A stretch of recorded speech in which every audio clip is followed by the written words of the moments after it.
2 ਕਿੱਲੇ ਹੋਣਾ ਹੈਗਾ। 2 ਕਿੱਲੇ ਆਹੋ ਤੇ ਉਹ ਵੀ ਖਰਾਬ ਹੋ ਗਿਆ ਤੇ ਮੈਂ ਕਿ ਜਾਣਾ અહીંયા અમે ਇਹ ਸੇਵਾ ਜੀ ਪਾਣੀ ਆਵੇ ਹਾਂਜੀ ਪਾਣੀ ਆਵੇ ਪਾਣੀ ਨਾ ਆਵੇ ਆਹੋ ਕਰਜ਼ਾ ਕੁਰਜ਼ਾ ਤਾਂ ਨਹੀਂ ਇਹਨਾਂ ਤੇ ਕਰਜ਼ਾ ਹੈਗਾ ਜੀ। ਕਿੰਨਾ ਕੁ ਕਰਜ਼ਾ ਤੁਹਾਡੇ ਤੇ ਜਗ੍ਹਾ ਚੁੱਕਿਆ ਸੀ 4-5 ਲੱਖ ਰੁਪਈਆ ਇਹਨੇ ਚੁੱਕਿਆ ਹੋਇਆ ਜੀ ਬੈਂਕ ਦੇ ਵਿੱਚੋਂ। 4-5 ਲੱਖ ਸੱਚੀਓ ਹੈਗਾ ਕਰਜ਼ਾ ਹੈਗਾ ਜੀ ਹੈਗਾ।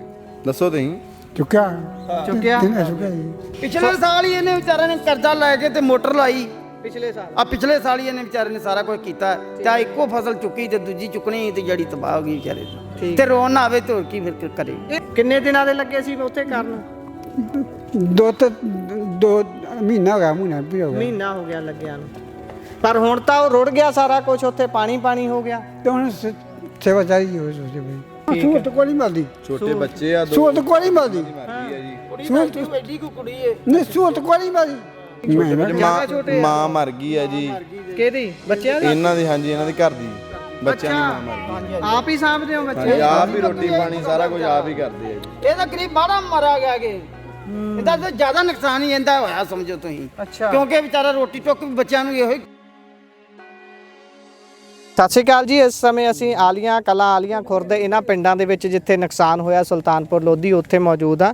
ਮੇਰੇ ਨਾਲ ਵੀਰ ਹੁਣੀ ਮੌਜੂਦ ਨੇ ਖਾਸੇ ਦੁੱਖ ਦੇ ਵਿੱਚ ਨੇ। ਕੀ ਨਾਮ ਜੀ ਆਪਣਾ? ਕੀ ਨਾਮ? ਅੱਛਾ ਜੀ ਤੁਹਾਡਾ ਕਿੰਨਾ ਕੁ ਨੁਕਸਾਨ ਹੋ ਗਿਆ ਬੰਨ ਟੁੱਟਣ ਦੇ ਨਾਲ? ਇਹ ਮੇਰਾ ਕੋਈ ਨਹੀਂ ਬਚਿਆ ਕੁਝ ਵੀ ਨਹੀਂ ਬਚਿਆ। ਕਰੋ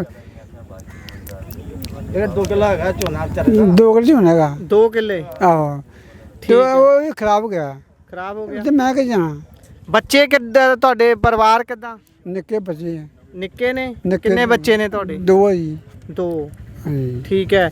ਤੁਹਾਡੀ ਹੁਣ ਫਸਲ ਜਿਹੜੀ ਨੁਕਸਾਨੀ ਗਈ ਹੈ ਤੁਸੀਂ ਕੋਈ ਮਦਦ ਦੀ ਕਿੱਦਾਂ ਦੀ ਮਦਦ ਚਾਹੁੰਦੇ ਹੋ ਤੁਸੀਂ?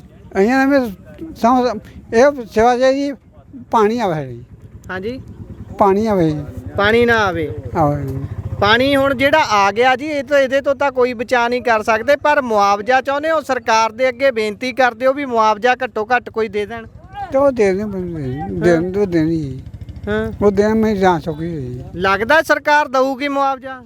ਦਊ ਤੂੰ ਦਊਗੀ ਹਾਂ ਦਿੰਦੀ ਕੋਈ ਨਹੀਂ ਗਈ ਦਿੰਦੀ ਕੁਛ ਨਹੀਂ ਗੀ ਨਾ ਇੰਨੇ ਜ਼ਿਆਦਾ ਦੁੱਖ ਚ ਕਾਹਤੋਂ ਹੋ ਤੁਸੀਂ?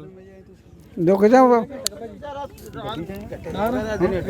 ਅਸੀਂ ਰਾਤ ਦੋਵੇਂ ਪਿਓ ਪੁੱਤ ਲੱਗੇ ਹੋਏ। ਕਿੰਨੇ ਦਿਨਾਂ ਦੇ ਲੱਗੇ ਹੋਏ ਸੀ ਉੱਥੇ ਕਰਨ? ਕਿੰਨੇ ਦਿਨਾਂ ਦੇ ਲੱਗੇ ਸੀ ਉੱਥੇ ਕਰਨ? 2 ਮਹੀਨਾ ਹੋ ਗਿਆ ਮਹੀਨਾ ਵੀ ਹੋ ਗਿਆ ਮਹੀਨਾ ਹੋ ਗਿਆ ਲੱਗਿਆ ਨੂੰ ਪਰ ਹੁਣ ਤਾਂ ਉਹ ਰੁੜ ਗਿਆ ਸਾਰਾ ਕੁਝ ਉੱਥੇ ਪਾਣੀ ਹੋ ਗਿਆ ਤੇ ਹੁਣ ਸੇਵਾ ਚਾਹੀਦੀ ਹੋਵੇ ਸੋਚਦੇ ਬਈ ਸੇਵਾ ਚਾਹੀਦੀ ਹੈ ਹੋਰ। ਠੀਕ ਹੈ ਆ ਪ੍ਰਧਾਨ ਸਾਹਿਬ ਕਿੱਥੇ ਗਏ? ਮਾੜਾ ਜਿਹਾ ਤੁਸੀਂ ਭਾਈ ਅੱਗੇ ਆ ਜਾਓ ਇਹਨਾਂ ਦਾ ਦੱਸਿਓ ਕੁਛ ਬਾਇਓ ਡਾਟਾ ਜਿਹਾ ਥੋੜਾ ਜਿਹਾ। ਇਹਨਾਂ ਦਾ ਨਾਮ ਮੈਂ ਪਹਿਲਾਂ ਤਾਂ ਸਰਜੀਤ ਸਿੰਘ ਇਹਨਾਂ ਦਾ ਨਾਮ? ਸਰਜੀਤ ਸਿੰਘ। ਅੱਛਾ ਠੀਕ ਹੈ। ਇਹ ਕਿਹੜਾ ਪਿੰਡ ਤੋਂ ਨੇ? ਪਿੰਡ ਵਾਲੀ ਖੁਰਦ ਤੋਂ। ਆਲੀ ਖੁਰਦ ਠੀਕ ਆ। ਤੇ ਇਹਨਾਂ ਦੇ ਪਰਿਵਾਰ ਚ ਕੌਣ ਕੌਣ ਆ? ਇਹ ਪਰਿਵਾਰ ਜੀ ਹੈਗੇ ਮੇਰੇ ਖਿਆਲ 4 ਭਰਾ ਨੇ 3। ਠੀਕ ਹੈ ਨਹੀਂ ਇਹਨਾਂ ਦੇ ਪਰਿਵਾਰ ਚੋਂ ਘਰ ਚੋਂ ਤੁਸੀਂ ਦੱਸ ਸਕਦੇ ਹੋ ਕੋਈ? ਹਾਂ ਇਹ ਹੀ ਇਹਨਾਂ ਦੇ। ਹਾਂਜੀ ਦੱਸਿਓ 4 ਭਰਾ ਵਾ ਜੀ। ਅਸੀਂ ਦੋਦੇ ਪਤਾ ਜੀ ਅਸੀਂ ਛੋਟੇ ਜ਼ਿਮੀਂਦਾਰ ਆ 2-2 ਕਿੱਲੇ ਜ਼ਮੀਨ ਆ ਜੀ ਇਹਨਾਂ ਦੇ ਆਪਣੇ ਦੱਸਿਓ ਇਹਨਾਂ ਦਾ। ਹਾਂਜੀ 2 ਕਿੱਲੇ ਫਸਲ ਆ ਜੀ ਇਹਨਾਂ ਦੀ। ਇਹਨਾਂ ਦੇ ਪਰਿਵਾਰ ਚ ਕੌਣ ਕੌਣ ਆ? ਪਰਿਵਾਰ 'ਚ 2 ਬੱਚੇ ਆ ਜੀ। ਇਹਨਾਂ ਦੀ ਵਾਈਫ ਸੀਗੀ। ਠੀਕ ਹੈ ਹਾਂਜੀ ਠੀਕ ਹੈ ਹਾਂਜੀ ਤੇ ਹੁਣ ਇਹਨਾਂ ਦੇ ਜਿੱਦਾਂ 2 ਕਿੱਲੇ ਡੁੱਬ ਗਏ ਨੇ ਤੇ ਇਹ ਵੀ ਉੱਥੇ ਤੁਹਾਡੇ ਨਾਲ ਹੀ ਲੱਗੇ ਹੋਏ ਸੀ ਮਦਦ? ਹਾਂਜੀ ਮਹੀਨਾ ਹੋ ਗਿਆ ਜੀ ਉੱਥੇ ਹੀ ਲੱਗੇ ਆ ਜੀ। ਹਾਂਜੀ ਤੇ ਸੂਰਤ ਕੋਈ ਨਹੀਂ ਮਿਲਦੀ ਛੋਟੇ ਬੱਚੇ ਆ 2 ਸੂਰਤ ਕੋਈ ਨਹੀਂ ਮਿਲਦੀ ਮਰ ਗਈ ਆ ਜੀ। ਸੂਰਤ ਐਡੀ ਕੋ ਕੁੜੀ ਏ ਨਹੀਂ ਸੂਰਤ ਕੋਈ ਨਹੀਂ ਮਿਲਦੀ ਨਹੀਂ ਮਿਲਦੀ। ਨਾ ਬੱਚੇ ਪੜ੍ਹਦੇ ਆ? ਪੜਦੇ ਵੀ ਨਹੀਂ ਪੜ੍ਹਦੇ ਆ ਪੜਦੇ ਵੀ ਨਹੀਂ ਪੜ੍ਹਦੇ ਵੀ ਨਹੀਂ ਜ਼ਿਆਦਾ ਛੋਟੇ ਮਾਂ ਮਰ ਗਈ ਆ ਜੀ। ਕਿਹਦੀ? ਬੱਚਿਆਂ ਦੀ? ਇਹਨਾਂ ਦੀ ਹਾਂਜੀ ਇਹਨਾਂ ਦੀ ਘਰ ਦੀ ਬੱਚਿਆਂ ਦੀ ਮਾਂ ਮਰ ਗਈ। ਆਪ ਹੀ ਸਾਂਭਦੇ ਹੋ ਬੱਚੇ? ਹਾਂਜੀ ਆਪ ਹੀ ਰੋਟੀ ਪਾਣੀ ਸਾਰਾ ਕੁਝ ਆਪ ਹੀ ਕਰਦੇ ਆ ਜੀ। ਇਹ ਤਾਂ ਗਰੀਬ ਬਾੜਾ ਮਾਰਾ ਗਿਆ ਕਿ ਇਹਦਾ ਤਾਂ ਜ਼ਿਆਦਾ ਨੁਕਸਾਨ ਹੀ ਇਹਦਾ ਹੋਇਆ ਸਮਝੋ ਤੁਸੀਂ। ਅੱਛਾ ਕਿਉਂਕਿ ਵਿਚਾਰਾ ਰੋਟੀ ਟੁੱਕ ਵੀ ਬੱਚਿਆਂ ਨੂੰ ਇਹੋ ਹੀ ਕਰਜ਼ਾ ਕੁਰਜ਼ਾ ਤਾਂ ਨਹੀਂ ਇਹਨਾਂ ਤੇ? ਕਰਜ਼ਾ ਹੈਗਾ ਜੀ। ਕਿੰਨਾ ਕੁ ਕਰਜ਼ਾ ਤੁਹਾਡੇ ਤੇ? ਜਗ੍ਹਾ ਚੁੱਕਿਆ ਸੀ 4-5 ਲੱਖ ਰੁਪਈਆ ਇਹਨੇ ਚੁੱਕਿਆ ਹੋਇਆ ਜੀ ਬੈਂਕ ਦੇ ਵਿੱਚੋਂ। 4-5 ਲੱਖ ਸੱਚੀਓ ਹੈਗਾ ਕਰਜ਼ਾ? ਹਾਂਜੀ ਹੈਗਾ ਜੀ ਹੈਗਾ। ਦੱਸੋ ਤੁਸੀਂ। ਚੁੱਕਿਆ ਚੁੱਕਿਆ ਜੀ। ਇਹ ਹਾਲਾਤ ਨੇ ਇਸ ਸਮੇਂ ਧਰਾਂਤਲ ਦੇ। ਅਸੀਂ ਇਸ ਸਮੇਂ ਸੁਲਤਾਨਪੁਰ ਲੋਧੀ ਹਲਕੇ ਦੇ ਪਿੰਡਾਂ ਦੇ ਵਿੱਚ ਆ ਜਿਹੜਾ ਬੰਨ ਟੁੱਟਿਆ। ਇੱਕ ਵੀਡੀਓ ਤੇਜ਼ੀ ਦੇ ਨਾਲ ਵਾਇਰਲ ਹੋ ਰਹੀ ਹੈ। ਉਸ ਤੋਂ ਬਾਅਦ ਇਹ ਬਾਪੂ ਜੀ ਹੁਣੀ ਜਿਹੜੇ ਨੇ ਇਹਨਾਂ ਦਾ ਜਿਹੜਾ ਨੁਕਸਾਨ ਹੋਇਆ ਉਸ ਨੂੰ ਸਹਾਰ ਵੀ ਨਹੀਂ ਪਾ ਰਹੇ। ਤੁਸੀਂ ਦੇਖ ਸਕਦੇ ਹੋ ਹਾਲਾਤ, ਗੱਲ ਵੀ ਨਹੀਂ ਉਹਨਾਂ ਤੋਂ ਚੰਗੇ ਤਰੀਕੇ ਕੀਤੀ ਜਾ ਰਹੀ। ਬਾਈ ਇੱਕ ਵਾਰੀ ਇਹਨਾਂ ਦਾ ਨਾਮ ਪਤਾ ਕੁਝ ਦੱਸ ਦਿਓ ਤਾਂ ਕਿ ਜੇਕਰ ਕੋਈ ਮਦਦ ਕਰਨਾ ਚਾਹੇ ਤਾਂ। ਇਹਨਾਂ ਦਾ ਨਾਮ ਹੈ ਸਰਜੀਤ ਸਿੰਘ। ਸਰਜੀਤ ਸਿੰਘ, ਹਾਂਜੀ, ਪਿੰਡ ਆਲੀ ਖੁਰਦ ਜੀ। ਆਲੀ ਖੁਰਦ।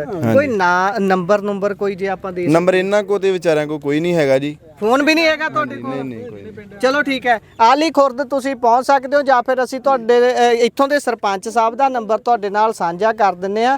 ਜਰੂਰ ਮਦਦ ਕੀਤੀ ਜਾਵੇ ਇਹੋ ਜਿਹੇ ਲੋਕਾਂ ਦੀ। ਸਿੰਘ ਨਾਲ ਹੀ ਕਰ ਲੈਣ ਸੰਪਰਕ।